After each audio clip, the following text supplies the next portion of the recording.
പ്രതിപക്ഷ പാർട്ടിയെ സംബന്ധിച്ച്, അതായത് UDF-നെ സംബന്ധിച്ച് 2 തവണയാണ് അവർ പ്രതിപക്ഷത്തിരുന്നത്.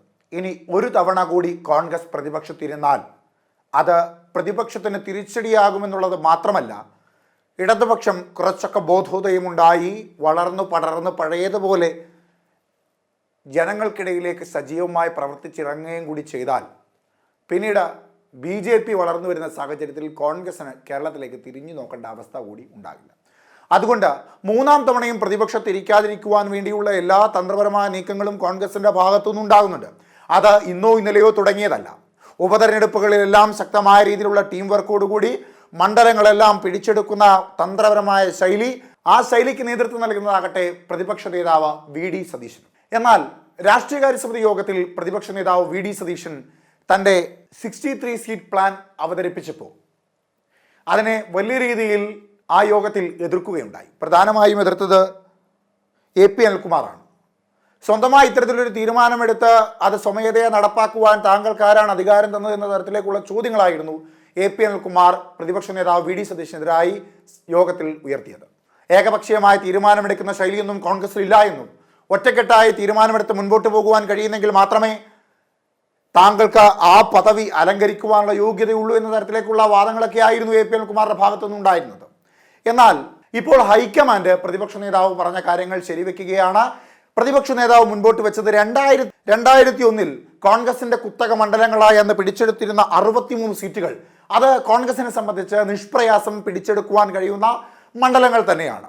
നിലവിലുള്ള 40ഓളം സീറ്റുകൾ കൂടാതെ മറ്റു ചില പ്രധാനപ്പെട്ട സീറ്റുകൾ കൂടി VD സതീശൻ വേദിയിൽ പറയുമ്പോൾ, അവിടുത്തെ രാഷ്ട്രീയ സാഹചര്യങ്ങൾ അവലോകനം ചെയ്ത് പറയുമ്പോൾ, അവിടെ ഏതു തരത്തിൽ പ്രവർത്തിച്ചാലാണ് വിജയിക്കുവാൻ കഴിയുക എന്ന് പറയുമ്പോൾ, അതിൽ കേരളത്തിലെ നേതൃനിരയിലെ ഒരു വിഭാഗം നേതാക്കന്മാർക്ക് വലിയ എതിർപ്പും അമർഷവും ഒക്കെ ഉണ്ടെങ്കിൽ പോലും ഹൈക്കമാൻഡ് VD സതീശൻ പറഞ്ഞത് ശരിയാണ് എന്ന ബോധ്യത്തോടു കൂടിയാണ് ഇപ്പോൾ പ്രവർത്തിക്കുന്നത്. അദ്ദേഹത്തിന്റെ 63 സീറ്റ് പ്ലാനിന് കൈകൊടുത്തിരിക്കുകയാണ് ഇപ്പോൾ ഹൈക്കമാൻഡ്.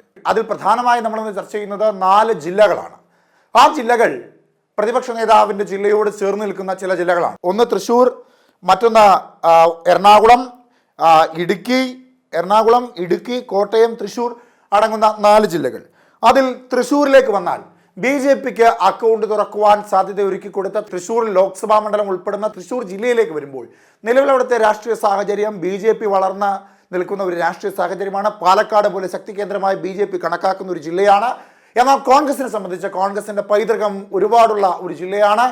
കരുണാകരന്റെ ജില്ലയാണ്. എന്നാൽ കരുണാകരന്റെ മകൾ BJPയിലേക്ക് പോയ രാഷ്ട്രീയ സാഹചര്യമുള്ള ജില്ലയാണ്. അങ്ങനെ എല്ലാ തരത്തിൽ നോക്കുമ്പോഴും കോൺഗ്രസിന് സാധ്യത ഉണ്ട് ഇല്ല എന്ന് പൂർണ്ണമായി പറയാൻ കഴിയാത്തൊരു ജില്ലയാണെങ്കിൽ പോലും VD സതീശൻ തൻ്റെ 63 സീറ്റ് പ്ലാനിൽ ഉൾപ്പെടുത്തിയിട്ടുള്ള ഏറ്റവും പ്രധാനപ്പെട്ട ജില്ലയാണ് തൃശ്ശൂർ. തൃശ്ശൂർ പിടിച്ചെടുക്കേണ്ടത് കോൺഗ്രസിന്റെ അത്യാവശ്യ കാര്യം കൂടിയാണ്. അവിടെ തൃശ്ശൂരിൽ ചാലക്കുടി മാത്രമാണ് നിലവിൽ അല്പം ബുദ്ധിമുട്ടുള്ള ഒരു ജില്ലയായി കണക്കാക്കപ്പെടുന്നത്. പക്ഷെ തൃശ്ശൂർ നിയമസഭാ മണ്ഡലത്തിൽ 900-ൽ പരം വോട്ടിന്റെ മാത്രം ഭൂരിപക്ഷത്തോടു കൂടി അവിടെ ഇടതുപക്ഷത്തിന് വിജയിക്കാൻ സാധിച്ചത്. എന്നാൽ നിലവിലത്തെ തൃശ്ശൂർ പൂരവുമായി ബന്ധപ്പെട്ടുള്ള വിഷയത്തിൽ CPM-ഉം BJP-യും തമ്മിലുള്ള ചില പോരാട്ടത്തിൽ അങ്ങോട്ടും ഇങ്ങോട്ടുമുള്ള ചില കള്ളക്കളികൾ, ആ കളികളൊക്കെ പുറത്തു വരുന്ന സാഹചര്യത്തിൽ അവിടെ പിടിക്കുവാൻ കഴിയുന്ന സാഹചര്യമാണ്. തൃശ്ശൂർ നിയമസഭാ മണ്ഡലം പിടിച്ചെടുക്കുവാൻ കഴിയുന്ന സാഹചര്യമുണ്ട് എന്ന ബോധ്യം കൂടി അദ്ദേഹത്തിന് ഉണ്ടാവണം. ആ 63 സീറ്റിൽ തൃശ്ശൂർ നിയമസഭാ മണ്ഡലത്തിന് വലിയ സാധ്യതയുണ്ട്. മറ്റൊന്ന് വടക്കാഞ്ചേരിയാണ്. വടക്കാഞ്ചേരിയും അത്യാവശ്യം ഒന്ന് കാര്യമായി പ്രവർത്തിച്ചാൽ പിടിച്ചെടുക്കുവാൻ കഴിയുന്ന നിയമസഭാ മണ്ഡലമാണ്. പിന്നീടുള്ളത് മണലൂരിൽ VM സുധീരൻ അടക്കമുള്ളവർ നിരന്തരമായി മത്സരിച്ച് വിജയിച്ചു വന്നിട്ടുള്ളൊരു മണ്ഡലമാണ്. അവിടെ കോൺഗ്രസിൻ്റെ പൈതൃക സീറ്റുകൾ, കോൺഗ്രസിൻ്റെ സുപ്രധാനപ്പെട്ട സീറ്റുകളിൽ ഒന്നാണ്. അവിടെ ഇപ്പോഴും കോൺഗ്രസ് വോട്ടുകളുണ്ട്.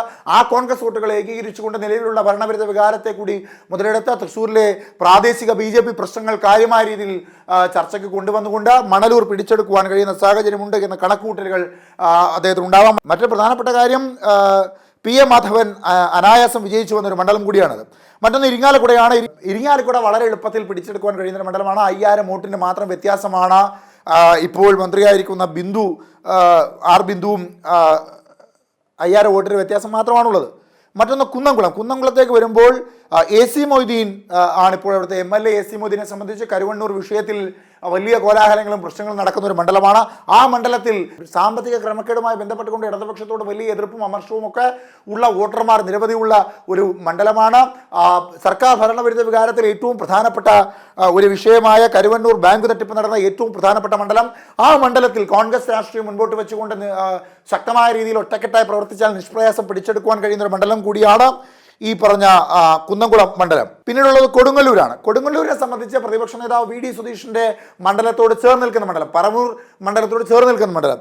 ആ മണ്ഡലത്തിൽ അതായത് നേരത്തെ പറഞ്ഞതുപോലെ കെ കരുണാകരന്റെ മണ്ഡലമായ മാളയാണ് ഇപ്പോഴത്തെ കൊടുങ്ങല്ലൂർ. ആ കൊടുങ്ങല്ലൂരിൽ TN പ്രതാപൻ അടക്കമുള്ള കോൺഗ്രസിന്റെ പ്രധാനപ്പെട്ട നേതാക്കന്മാരൊക്കെ മത്സരിച്ചിട്ടുണ്ട്. ആ സാഹചര്യത്തിൽ അവിടുത്തെ രാഷ്ട്രീയ സാഹചര്യം കണക്കിലെടുത്തുകൊണ്ട് മാളയും വലിയ സാധ്യതയുള്ള ഒരു മണ്ഡലമാണ് എന്ന കണക്കൂട്ടലുകളുണ്ട്.